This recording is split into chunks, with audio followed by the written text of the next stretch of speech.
Hello, everyone, and welcome to another episode of Choices, Finding Your Joy. Paula Vail here. I am your host. We are welcoming today on WBTVN just a fun, fascinating lady. We have Susanna Utbolt from the country of Sweden. She is a feng shui expert of 18 years. She runs the Nordic School of Feng Shui. I am so excited to have you here today, Susanna, to just share some fun information about feng shui and how it can affect our lives. I want to say welcome. Thank you. I'm so happy to be here. Thank you. Oh, you're so welcome. Let's begin. For the viewers that really aren't familiar with feng shui, give us some of the basics, if you would. Well, you can practice feng shui in many different ways.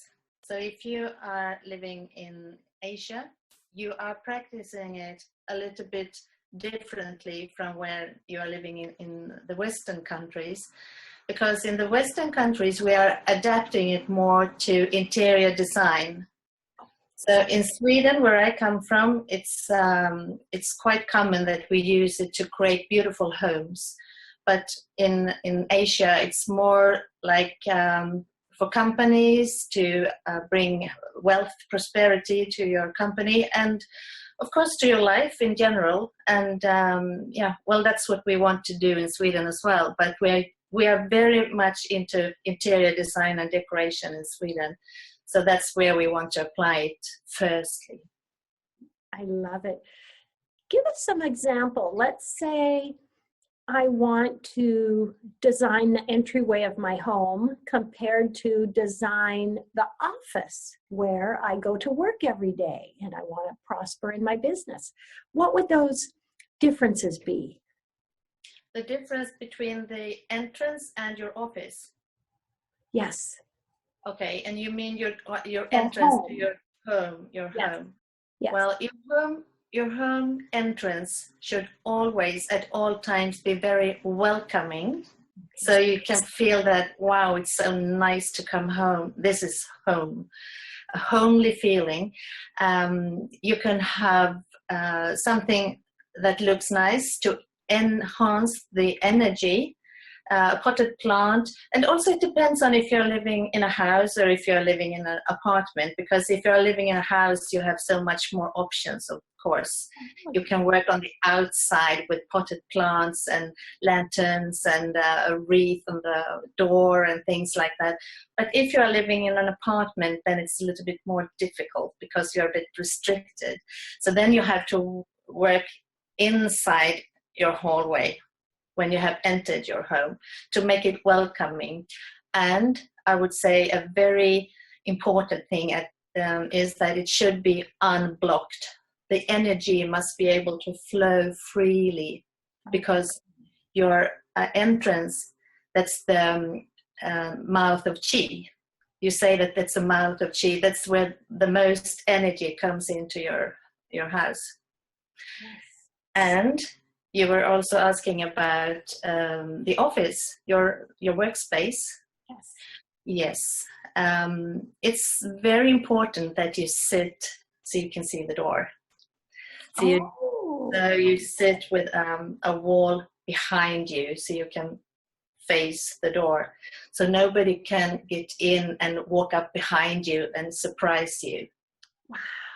That's the main thing. That's the first thing I would say. Yes. And clutter-free, I would say. Also a big desk. It's good to have a big desk, because if you have a smaller desk, you can also feel more restricted. Things falls down onto the floor, and you cannot spread out your things, and that will create an energy of you being restricted. So quite a big desk, clutter-free. Of course, that's a big thing, because that has to do with the flow of qi. If you have lots of clutter, then your office or your house will be stagnant. So that's a very important thing. I love that. And since we chatted on my BBS radio show, I actually, because when I'm doing my shows, my radio and organizing, and for the WBTVN, I have everything spread out. And sometimes I would just leave that. But after we chatted, I now put everything together and put it in its place, and off I go, because that changes the energy. I love that. Can you feel it? Can you feel the difference? Yes. You walk in and you feel good. It's, then it's ready for me to open and, and go back to work. Yeah. I remember you also told me that you used to put up like postal cards in your windows. Yes. Put them on the windowsill. Yes. And I said, if you have too many, it might be that you feel that it's a bit busy because your brain has to take care of all the information from everything you see, all the colors, all the shapes, everything. You just have to sort it out so you can feel more calm and relaxed if you don't have so much different stuff around you. Yes, it's amazing. And if we have a mirror, any suggestions on what to do with a mirror in our home or our workplace? Yeah, mirrors are important because you can do a lot with them. If you have a dark room, you can make the room lighter and brighter if you have a mirror, if you can catch the light from a window. And also if you have a nice view outside the window, you can kind of reflect that nice view into your room. Yes. So that's a good thing. But also you can make the room look bigger. Mm-hmm. So a small room can make it look bigger. And you can also you can do lots with them, because you can also, if you have like a corridor, you can let the light move forward in a zigzag pattern if you have several mirrors. So you can actually move the light from one place to another, from A to B, to another room almost. So it's a very useful tool, but you also need to know what to do with it. So it's good to be more than one when you put up your mirrors. So somebody can hold the mirror and you can just check, is this now reflecting what I want it to reflect? Is this the effect I want? So what it's reflecting. Yes, it's very important. And what do having plants in our room or in our home, how does that affect the energy? Plants are considered to be energy enhancers next after the light, the daylight. So we have the daylight first, and then we have the plants. And to put a plant in a dull corner, for instance, it's very effective. Like you have a plant behind you, and it's a little corner there, and it makes the corner more vibrant and interesting. And also you add the wood element to the room, which is also very important, because we need to have all the 5 elements in the room to feel that there is a balance and harmony, which we are striving for. Oh, so we want the 5 elements. Please relay those to everyone. Anyone familiar? It's wood, and it's fire, it's earth, it's metal, and it's water. So to be able to use them, you just have to do your homework a little bit before you start, because you need to know what belongs to each element.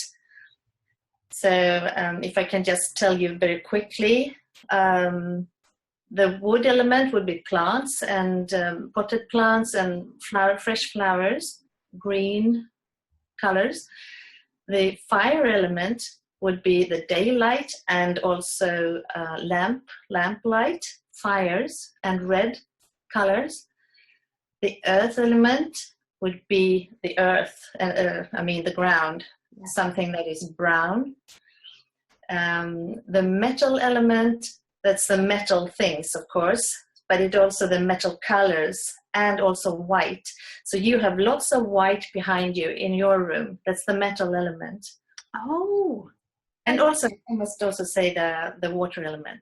So that's the watery colors, dark colors, black. You're sitting on a black couch, aren't you? Yes, yes. That's the water color. Oh, So we try to have a little bit of every element in the room to find a great balance. And then we will have a very nice looking, harmonious room. oh, I love it. And can we affect, let's say, the energy in a room for, let's say, relationships, and the energy we feel is, let's say, welcoming and loving feeling compared to maybe feeling tense? Would that be the colors we use? Yeah, that's the color.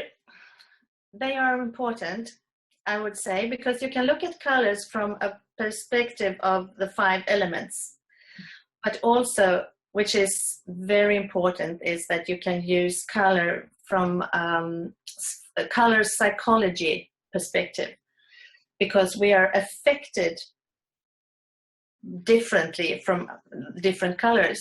So if you want to create a room, like a living room, you want people to come there, your friends, and you want them to be open and social, and you want to have a nice chat, then you should have maybe a warm color, like light yellow, a very light yellow, not the bright one, but a light yellow, a color that makes people feel warm.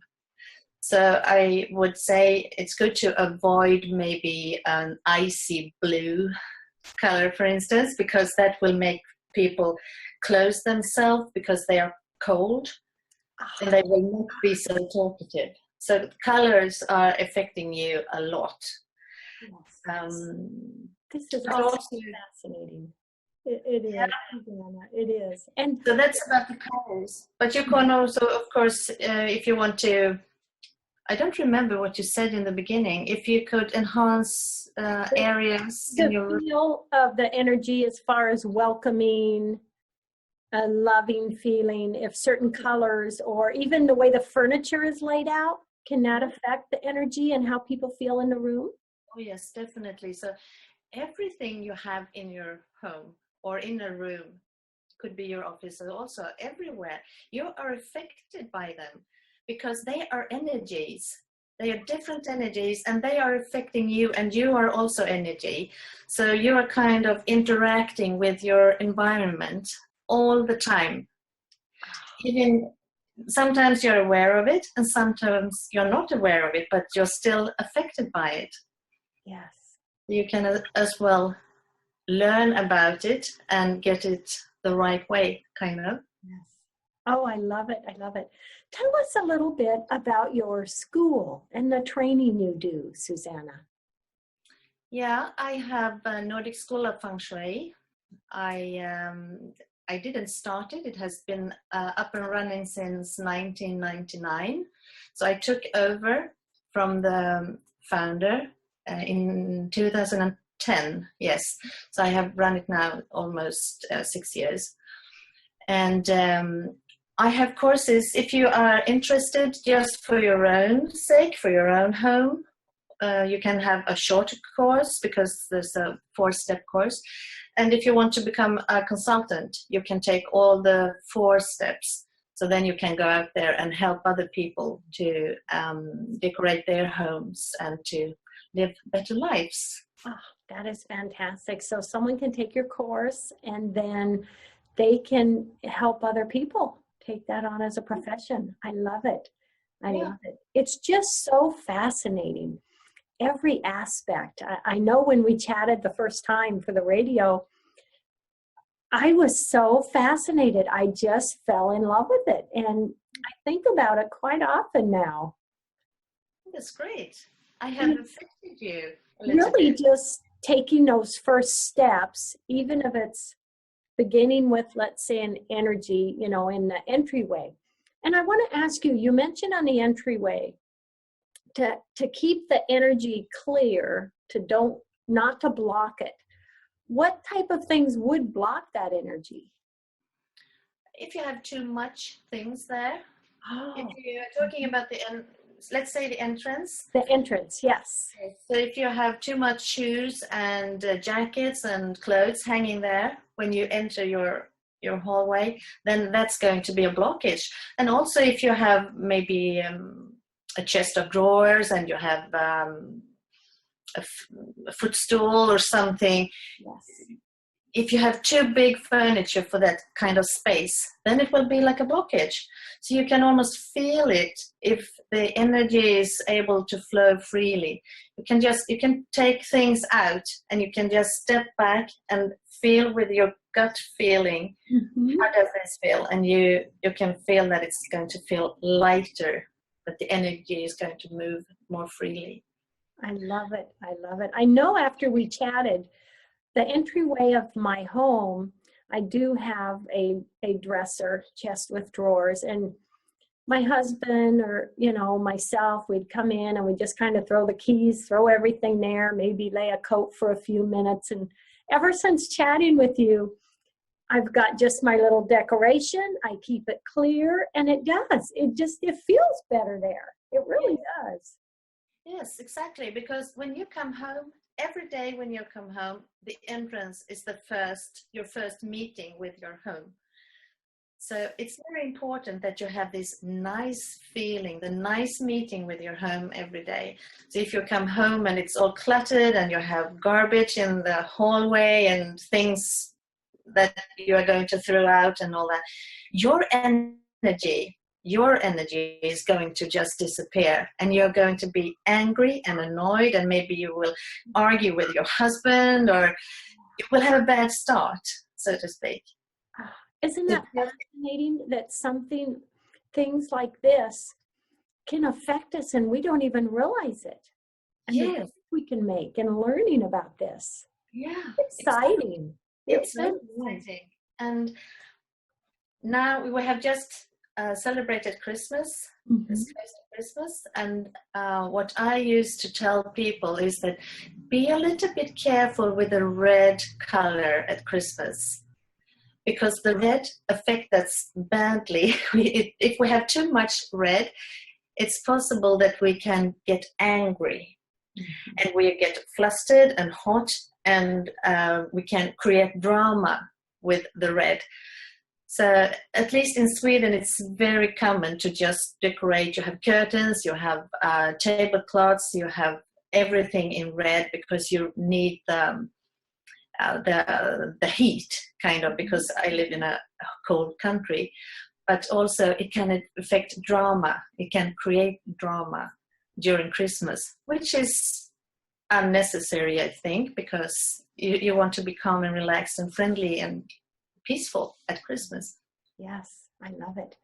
Now, Susanna, can the arrangement of our furniture make a difference of the energy in the room and how we feel?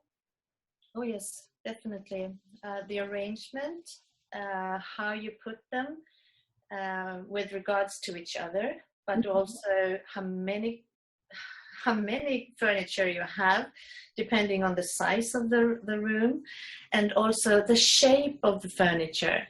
So if you have just lots of very pointy, straight-lined, modern design furniture, you will have a certain feeling, and maybe a little bit harsh feeling maybe. So you need to mix it with other softer things.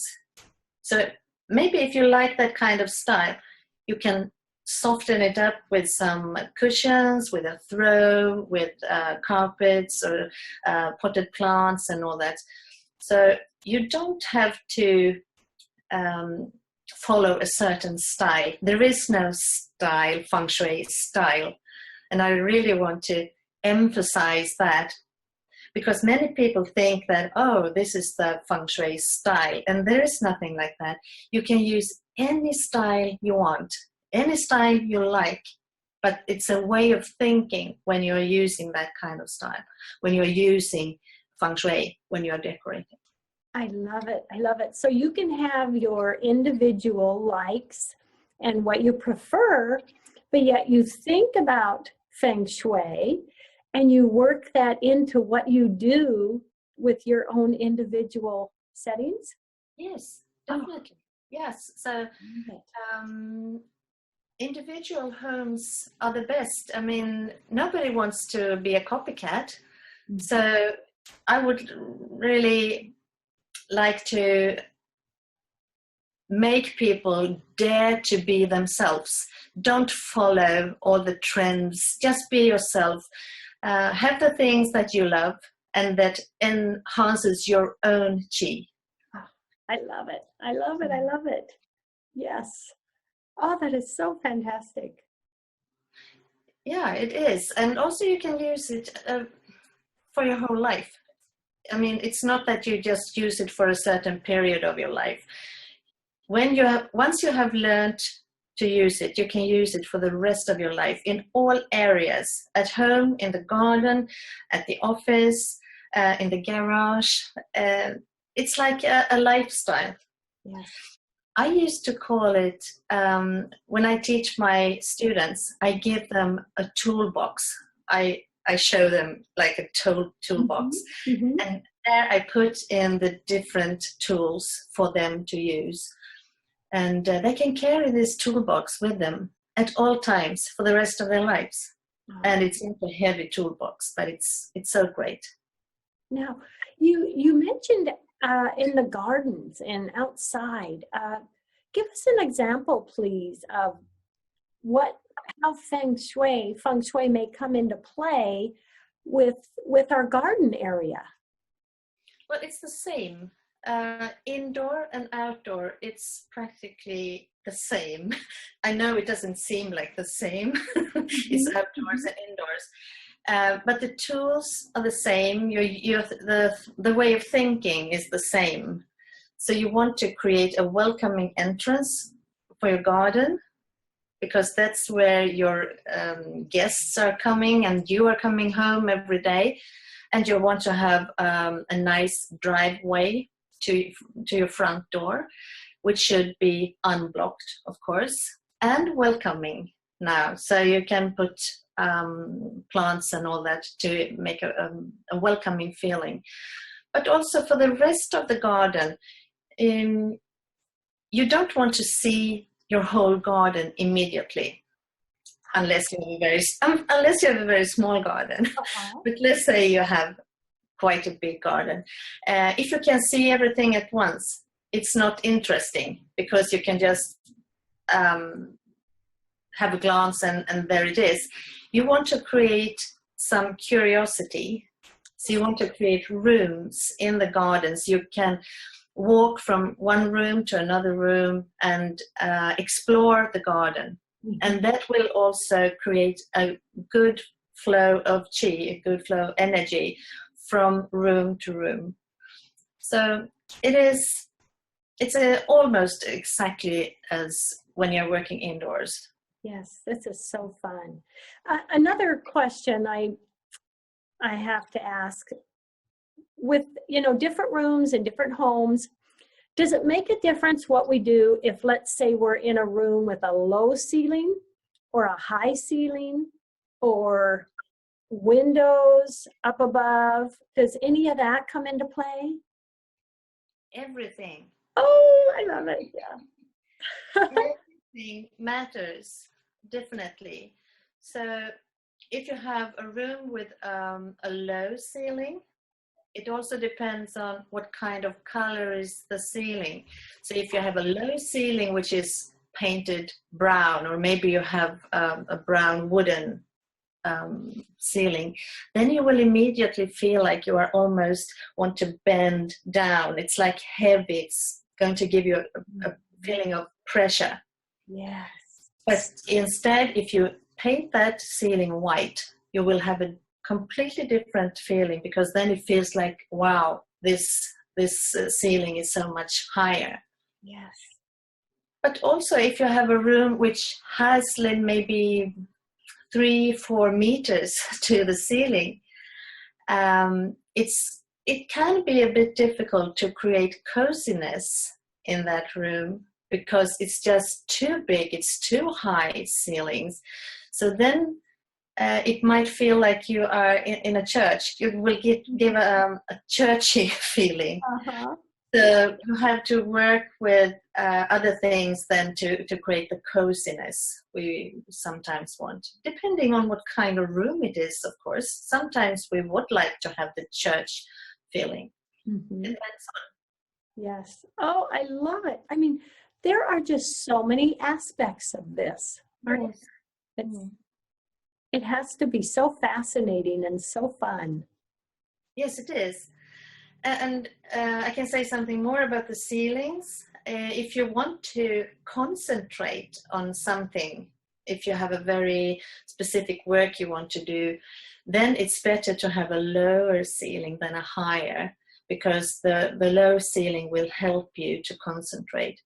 Excellent. In operation rooms where they conduct surgery, it's more common to have a lower ceiling because that helps to focus on the operation. We have about 1 or 2 minutes left till the end of the show. What last words would you like to say to everyone today, Susanna? Get to know feng shui. That's what I would like to say, because it's an amazing world. If you don't know anything about it, it's going to open so many new possibilities and new doors, and you will be amazed. Oh, that's what I would like to say. I love it. I love it. Thank you so much. This has been just so fantastic. I am just so excited to share you with everyone today. Oh my gosh, Susanna, thank you, honey. Thank you for having me. And to all our viewers out there, thank you for joining us today. Big hugs to everyone. Bye. Bye. Bye.